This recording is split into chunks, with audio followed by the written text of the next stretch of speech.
If you want to become an intelligent investor, then you've landed just at the right channel. With this, let's start the video. To start with the video, first thing जो हम बात करेंगे total addressable market की कि India के अंदर किस rate पे एयरलाइन इंडस्ट्री की ग्रोथ आ रही है। तो अगर हम एयरलाइन इंडस्ट्री की ग्रोथ की बात करते हैं इंडिया में, तो लास्ट 10 ईयर्स में इंटरनेशनल एंड डोमेस्टिक पैसेंजर की जो वॉल्यूम्स है that have increase by 2.5x। Last 10 years में नियरली 2.5x के आसपास इंडिया में एयरलाइन इंडस्ट्री की जो वॉल्यूम ग्रोथ है इतने से बढ़ चुकी है। एंड साथ साथ जो CAGR है इंडियन पैसेंजर्स का वो 12% CAGR के आसपास है। अगर हम मेजर कंट्रीज को कंपेयर करते हैं whether it is China, USA and India, तो India today is the third largest airline market in the world. And India के अंदर जो CAGR है इस टाइम पे पैसेंजर्स की वॉल्यूम का दैट इज़ 12% के आसपास है। तो रिसेंटली मैंने एक डेटा ट्वीट करा था एंड ये डेटा काफ़ी इंटरेस्टिंग था कि the number of passengers carried by Indian railways in a month is much higher than the number of passengers carried by the Indian airlines in an entire year. So this just shows us the under penetration of the industry and how the industry is growing.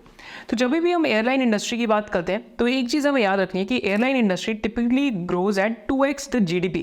अगर Indian GDP 6-7% पे grow कर रही है तो airline industry 12 to 14% के rates के बीच में grow करेगी, which has been proven by the last 10 years. And अगर हम इंडियन एयरलाइन इंडस्ट्री का पर कैपिटा कंपैरिजन करते हैं कि पर कैपिटा कितनी एयरलाइन सीट्स अवेलेबल है, सो अगेन इंडिया यहाँ पे भी काफ़ी लो रैंक करती है बिकॉज इंडिया में अभी एयरलाइन का जो एक्सेप्टेंस है हैज़ जस्ट रिसेंटली स्टार्टेड। तो अगर आप यहाँ चेक करेंगे तो इंडिया का जो like bench mark of domestic seats per capita है तो अभी 0.13 इंडिया में, फिर चाइना में ये नंबर 0.49 के आसपास है। एंड अगर आप ग्रोथ रेट्स देखेंगे तो इंडिया इस टाइम पे 12% CAGR पे ग्रो कर रही है अपनी एयरलाइन इंडस्ट्री को। So this is with the time of the airline industry या फिर टोटल एड्रेसेबल मार्केट कि अभी this is a sector which can grow for multiple years and demand side में ग्रोथ तो काफ़ी यहाँ पे आ सकती है। बट प्रॉब्लम क्या रहती है एयरलाइन इंडस्ट्री के अंदर कि एयरलाइन इंडस्ट्री में अगर आपका बिजनेस मॉडल एकदम सॉलिड नहीं है तो then there is a high chance that the companies can go down or the companies can go bankrupt. तो यहाँ पे हम एयरलाइन इंडस्ट्री के फाइनल नुआंसेस को सीखेंगे कि एयरलाइन इंडस्ट्री में लो सर्विस कैरियर कौन होते हैं, फुल सर्विस कैरियर कौन होते हैं, तो ये सारी चीज़ें हम बात करेंगे। तो जब हम LCC की बात करते हैं, लो कॉस्ट कैरियर्स की बात करते हैं, तो यहाँ पे आपके साथ एक बहुत इंटरेस्टिंग कंपैरिजन आपको दिखाता हूँ। तो अगर आप दुनिया में देखेंगे तो 3 ही एयरलाइंस के स्टॉक ने अच्छा पैसा कमाया। तो कौन से 3 एयरलाइंस के स्टॉक है जिन्होंने अच्छा पैसा कमाया? पहला स्टॉक है रायन एयर के नाम से, जो एक एयरलाइन है based out of Europe. Second company है जिसका नाम है Southwest Airlines. And third company है InterGlobe Aviation that is IndiGo के नाम से। तो तीनों एयरलाइंस के अंदर एक ही चीज़ कॉमन है। आप क्या गेस कर सकते हो क्या चीज़ कॉमन है? सिंपल चीज़ जो इन तीनों एयरलाइंस के अंदर कॉमन है दैट इज़ कि तीनों की तीनों एयरलाइंस लो कॉस्ट कैरियर्स है। What are low cost carriers? Basically these are no frills airline. तो यहाँ पे आपके लिए और सिंप्लीफाई करने के लिए तो एक फुल सर्विस कैरियर होते हैं और एक लो कॉस्ट कैरियर्स होते हैं। तो अगर आपने विस्तारा यूज़ करी है तो आपने विस्तारा में ऑब्जर्व करा होगा कि जब भी आप विस्तारा यूज़ करते हैं तो आपको टिकट के अंदर ही आपका food is included, right? Ticket के अंदर आपका फूड इंक्लूडेड है। वेयर जब भी आप विस्तारा के प्लेन में चढ़ेंगे तो आपने देखा होगा एक बिजनेस क्लास है, प्रीमियम इकॉनमी और एक इकॉनमी क्लास है। एंड साथ साथ आपने ये भी ऑब्जर्व करा होगा कि विस्तारा के अंदर जो सीट्स हैं they also look much more premium and boot space भी ज़्यादा है। वेयर अगर आप इंडिगो के अंदर जाएंगे तो इंडिगो में आपने ऑब्जर्व कराएगा कि if you really want to drink or eat something you have to purchase it in the airline itself. तो that is one thing you would have observed. Second thing you would have observed कि कोई वहाँ पे plasma TV या फिर छोटी सी LED LCD screen नहीं है, तो आपको एयरफोन्स भी नहीं मिलेंगे, ना ही आपको बेसिकली ना ही आपको हेडफोन्स और अलग से चीज़ें मिलती हैं, और आपका जो बूट स्पेस भी होता है that is very cramped. So these are smaller differences. No frills airlines और लो कॉस्ट कैरियर्स का क्या पर्पज़ है कि बिजनेस मॉडल क्या है कि एयरलाइन का बिजनेस एग्जिस्ट करता है पॉइंट A से पॉइंट B ले जाने के लिए। जो बीच के खर्चे हैं उनको सबको काट दो, एंड बीच के जब आप खर्चे काट दोगे तो उससे क्या आएगा कि your price per ticket will fall down. तो प्राइस पर टिकट का जो डिफरेंस है between LCC and full service carrier will always be different. यानी लो कॉस्ट कैरियर्स का जो प्राइस पर टिकट होगा that will always be much cheaper versus a full service carrier, because full service carrier के अंदर overhead cost काफ़ी ज़्यादा होते हैं as compare to low cost carrier business model. तो ये तो एक चीज़ समझनी हमें बहुत ज़रूरी है एयरलाइन टाइप ऑफ बिजनेस के अंदर। एक और चीज़ समझनी क्या ज़रूरी है कि एयरलाइन के अंदर बाय रूट्स भी हम बिजनेसेस को क्लासीफाई करते हैं। तो एयरलाइन में क्या रूट्स होते हैं? एक तो डोमेस्टिक रूट है, जैसे मैं दिल्ली से मुंबई चला गया। फिर एक रीजनल रूट है। रीजनल रूट क्या आएगा कि मैं दिल्ली से अमृतसर चला गया। राइट। एंड देन फिर एक इंटरनेशनल रूट है कि मैं इंडिया से इंडोनेशिया चला गया या मैं इंडिया से दुबई चला गया, so that is an international route.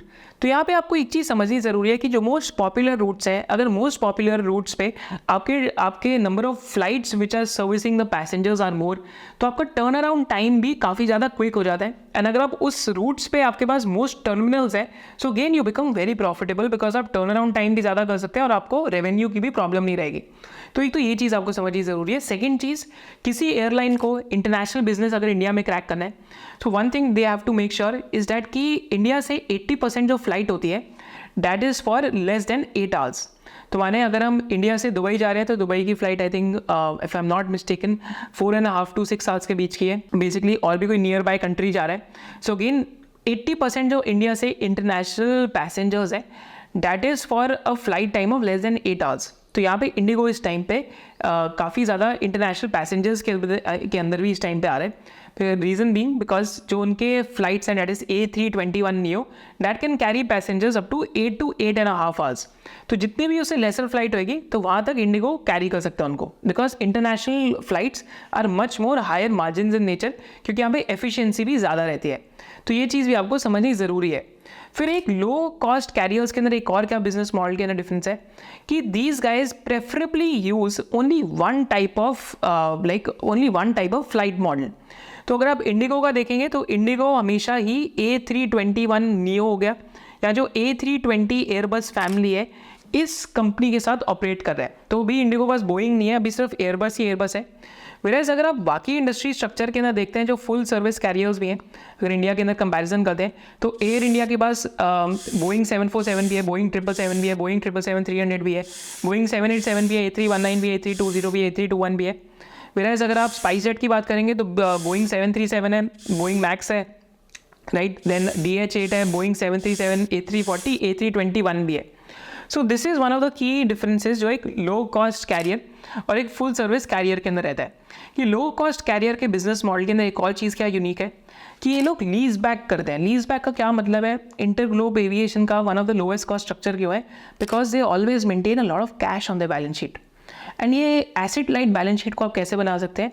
तो आप प्लेन्स को खरीद के अपनी बैलेंस शीट में नहीं डाल रहे, आप क्या कर रहे हैं, बीच में कंपनी को लेके आ रहे हैं, तो आप प्लेन्स खरीदेंगे, then you will sell the planes to that company and that company will lease back the plane to you. तो माने एक कंपनी को, ऐसी कंपनीज हैं वर्ल्ड के अंदर जो आपसे ही आपका प्लेन खरीद कर आपको वापस रेंट पे दे देती हैं, अगर आपको सिंपलर वे में समझना है। तो इस बिजनेस मॉडल का फ़ायदा क्या है? एक तो जिस कंपनी ने आपको रेंट पे दिया उसको एक अश्योर्ड इनकम सेट होगी, और आपके केस में क्या फ़ायदा हुआ? आपके केस में आपकी बैलेंस शीट एसेट लाइट हो गई, आपको प्लेन्स को अपनी बैलेंस शीट पे नहीं रखना पड़ा।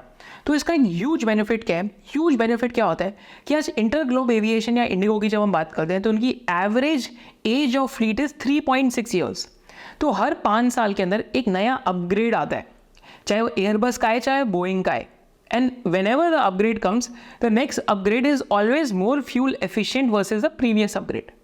तो इंडिगो के केस में भी ये हो रहा है कि जो A320 फैमिली में CEO प्लेन्स थे, those were less fuel efficient versus A321 neo. तो इंडिगो ने नियरली 100 प्लेन्स ऑलरेडी रिप्लेस कर दिए क्योंकि ये लीज बैक ऑपरेशंस में थे। Now just imagine that IndiGo own the planes, तो क्या प्रॉब्लम होती है? डेप्रिसिएशन की प्रॉब्लम, धीरे धीरे आपका फ्यूल एफिशिएंसी घटते जाता है उसकी प्रॉब्लम, एंड जो which ever next model comes आप उसमें पार्टिसिपेट ही नहीं कर सकते इवन दो उसका फ्यूल एफिशिएंसी ज़्यादा है। तो लो कॉस्ट कैरियर में एक ये बहुत बड़ा बिजनेस मॉडल इनसाइट है जो आपको जानना ज़रूरी है कि इंडिगो अपने फ्लीट को या जितने भी उनके पास एरोप्लेन्स हैं उनको रिप्लेस करते रहते हैं with more fuel efficient planes. So this is the beauty of the lease back model and it's very very simple to understand. Also one more thing to understand is कि अगर आप एक ही company के साथ, जैसे इंडिगो के case में अगर आप सिर्फ एयरबस को ही ऑर्डर्स दे रहे हैं, तो what will happen is that your bargaining power also goes up. कि अगर आप एक ही बारी में 50 या 100 फ्लीट का ऑर्डर दे रहे हैं, what happens that you also tend to get a discount. So these are small modes, small advantages which keep getting added. These are important to understand क्योंकि हम एयरलाइन इंडस्ट्री का पूरा स्ट्रक्चर, रैस, कैश, यील्ड्स क्या होती है अभी हम ये समझने वाले हैं। So if you love this video and you had a differentiated business insight, then do subscribe to this channel and you can also follow our main channel of SOIC. Thank you so much for watching it.